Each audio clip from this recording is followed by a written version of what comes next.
Segundo consultorias especializadas, o mercado brasileiro de telecomunicações deve crescer acima dos 5% ao ano até 2017. Se a previsão se confirmar, o setor chegaria próximo dos 100 bilhões de dólares em 4 anos, um dos maiores do mundo. Os principais componentes desse crescimento serão as redes fixas e móveis e o uso de smartphones e outros aparelhos com acesso à internet. O preço da banda larga para a internet deve cair e o acesso à TV por assinatura aumentar, com mais participação de clientes de menor poder aquisitivo. Um dos desafios apontados é investir em infraestrutura e serviços adequados. O governo já deu a entender que vai continuar impulsionando o setor de telecomunicações, especialmente com a proximidade da Copa do Mundo e das Olimpíadas. Vamos conversar sobre esses assuntos no Agenda Econômica hoje com o nosso convidado, o senador Walter Pinheiro, do PT da Bahia. Participa desta entrevista o meu colega jornalista Ronaldo Martins. Senador, bem-vindo aqui ao nosso programa Agenda Econômica. Eu começaria aqui pedindo que o senhor fizesse uma avaliação desse setor que sofreu uma mudança profunda nos últimos 15 anos, depois do processo de privatização aqui, e que, segundo alguns, melhorou do ponto de vista do acesso ao serviço, segundo o ponto de vista de outros, vem contribuindo para um fenômeno que também, de resto, vem acontecendo em outros setores da economia brasileira, que é auxiliar na remessa de lucros provenientes aqui do Brasil, que são remetidos para fora, para outros países, sobretudo para países europeus que participaram aqui desse processo de privatização e que agora se encontram nessa crise internacional. Bom, primeiro é importante lembrar que esse é o setor que no mundo passou por uma revolução tecnológica. Tá?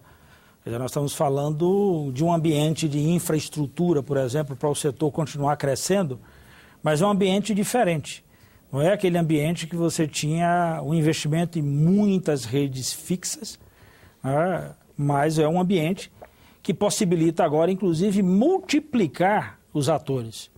Vou dar um exemplo claro para isso, para a gente entender essa coisa na economia. Então, o grande desafio agora é fazer chegar essa novidade, essa explosão em todos os lugares do Brasil. A universalização. A universalização, que, aliás, era um tripé quando a reformulação do setor. Você tinha universalização do serviço, qualidade dos serviços, que é outra reclamação, tá? E preço dos serviços. Então, nesse tripé, você tem que andar hoje também em sintonia com o mundo. O mercado trabalha exatamente com escalas. O que está nos permitindo usar smartphone dos mais avançados? No momento em que a Samsung lança o seu S4, a Apple lança o seu iPhone 5, o brasileiro tem acesso a isso no mesmo momento. Num passado bem recente, o que chegava aqui era sobra, ou melhor, o que era desovado. Quem não se lembra da época do celular no Brasil aqui, que tinha um aparelho que chamava, inclusive, PT 950, não sei nem porque botaram o nome PT nisso, né?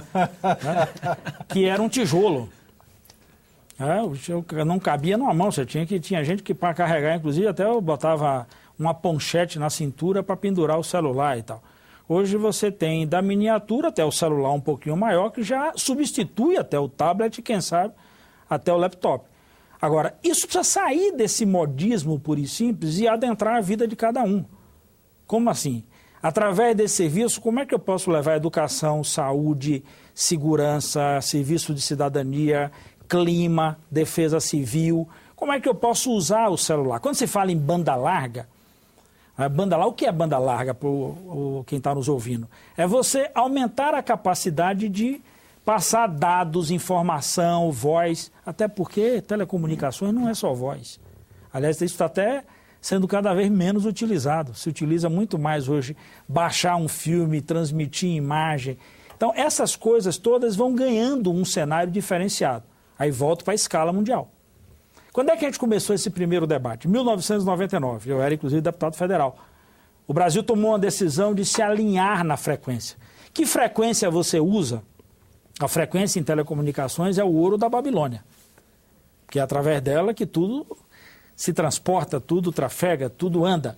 Então, quando o Brasil tomou a decisão de alinhar a sua frequência e usar o que majoritariamente o mundo usava, o preço dos equipamentos despencou. A gente entrou na escala mundial. E o Brasil hoje é um grande componente nessa escala mundial. Nós temos mais de 260 milhões de celulares, uma população de menos de 200 milhões de habitantes. Então, o que significa isso? Significa que preço de produtos, isso tem que significar redução de preço de serviços. Se eu tenho 260 milhões de celulares, eu devo ter aí quantos milhões de transporte de informações por segundo, quantos milhões de minutos de conversações. Então, portanto, isso tem que resultar em redução de preço. Aí, quando você vai para a economia, você me diz assim, mas melhorou, não melhorou, como é que isso? Então, sacode como é que isso a gente faz o balanço. Nós estamos falando de um setor que responde por 170 bilhões de faturamento ano. Sabe quanto foi o orçamento da União do ano passado para investimentos? 165 bilhões. Dos 165 bilhões dos investimentos do orçamento da União para 2012, 110, mais ou menos, ali eram de recursos das estatais. Petrobras, Eletrobras. Então, eu estou falando de um setor que é mais do que o orçamento de investimento de uma nação. Mas é suficiente isso? O senhor fala de universalização, e para ter essa universalização a gente precisa de infraestrutura. Pronto. Aí nós temos e vamos ter infraestrutura suficiente com esse investimento? Para chegar no 4G que está todo mundo falando aí, eu preciso botar umas 20 mil antenas. Para quem está nos ouvindo, no Brasil, inclusive, a gente chama de telefonia móvel, tecnologia móvel, a gente chama de celular, né? Uhum. O mundo inteiro chama de móvel. Uhum. Mas a gente chama de celular porque é o seguinte, a telefonia celular é porque sai em célula mesmo, você que está não entendendo, ela sai propagando dessa forma. Então, cada torrezinha daquela forma uma célula. Você lembra quando a pessoa diz assim, minha ligação caiu, aí a operadora diz, você entrou numa área de sombra, porque uma torre forma uma célula, outra torre forma outra. Como estava distante, tinha uma área no meio. Voltar aí para a velha matemática, aí quando tem interseção de conjuntos, quando se aproxima isso aqui, ó, o sujeito sai de uma célula, vai para outra, ele passa por esse ponto de interseção, sua ligação não cai. Só que para isso, tem a ver com a frequência. Quanto maior a frequência, 4G em 2.5, menor é o raio de cobertura. Quanto menor a frequência, maior o raio de cobertura. Então isso, quanto menor o raio de cobertura, mais antenas eu preciso. Aí vamos para outro ponto para você entender bem essa coisa da infraestrutura. No Japão, que tem muitos assinantes por sinal, uma torre dessa ou uma estação de rádio base, que forma essa célula para atender uma área, ela tem em média 1.000, 1.500 no máximo telefones que estariam pendurados nessa torre. No Brasil nós estamos com 4.000. É por isso que ligação de telefone cai um bocado. Então nós estamos sobrecarregados. Então eu preciso aumentar a infraestrutura. Construir mais torres. Aí tem que ter investimento das empresas. Investimento delas. Quem é que presta o serviço? Quem está faturando? Os 170 bilhões não vem para o Estado. Os 170 bilhões vão para os cofres e aí... Quando você levanta aqui, essas empresas são de fora. Por exemplo, ontem a Portugal Telecom assumiu o controle da Oi. Das empresas operadoras era a única, quase que de capital nacional. Então, na realidade, a Portugal Telecom virou parceira. A Portugal Telecom era parceira de outra empresa, a espanhola, a Telefônica de Espanha, nenhuma operadora celular do Brasil. Saiu e agora ela é parceira da Oi e assumiu o controle. O próximo presidente, nada contra o português, que vai assumir a presidência da Oi, não é isso. Mas aí entra no debate essa questão da crise mundial e essas duas operadoras no Brasil são de dois países que atravessam um dos seus piores momentos na crise econômica e eles têm... Fora a TIM, né, senador? TIM, que é a italiana, e também atravessando uma crise forte. Vamos deixar para lhe dizer por quê. Esses dois países aqui, ó, que estão numa crise brutal, tem o seu melhor negócio no Brasil. Aí a italiana TIM, quando você pega o número de usuários, ou melhor, o número de consumidores e de clientes da TIM no Brasil é maior do que a Itália. Até porque o Brasil é muito grande. Então, quando você fala em 26 milhões no Brasil, dá uma Itália de sobra. Para poder, eu estou falando enquanto consumidores de telecomunicações. Então, esse é o melhor negócio de Itália, Espanha e Portugal na área de telecomunicações. Senador, isso não representa uma certa concentração que pode prejudicar esse interesse da universalização? Nós tivemos a fusão da BRT com a Oi, agora a Oi passa para o Grupo Português.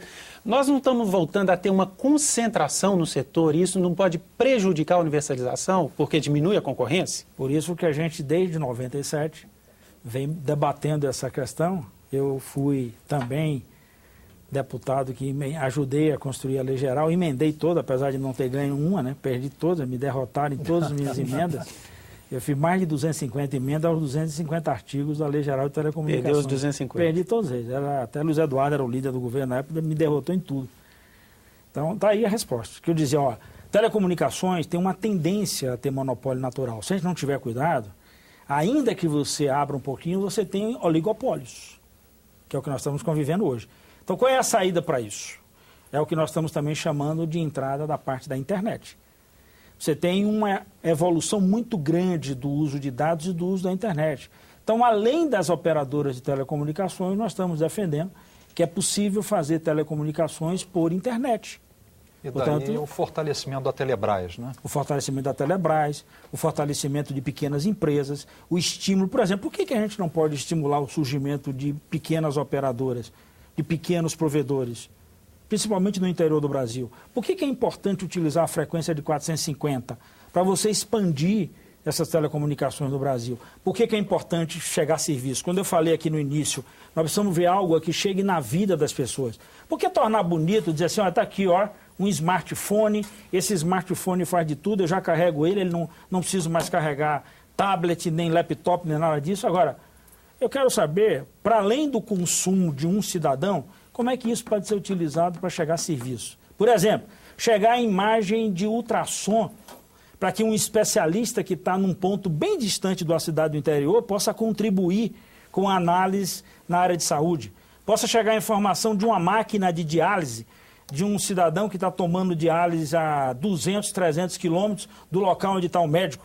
Eu não tenho um nefrologista em toda a cidade do interior, mas eu posso fazer o sinal da máquina de diálise chegar na mão de tudo quanto é nefrologista, mesmo ele a 200 quilômetros de distância. E aí o senhor já está pensando nos serviços que são oferecidos na ponta para o consumidor, e a gente vai também tratar mais dessa questão um pouco quando a gente estiver falando sobre TV digital, porque existem muitos projetos nessa área de interatividade. Mas antes da gente chegar lá, senador, eu queria aproveitar, para a gente não fugir dessa linha que a gente vem adotando aqui, para tratar um pouco de agregação de valor. Porque, obviamente, que é importante exigir que as empresas coloquem essa infraestrutura à disposição, porque elas estão lucrando muito.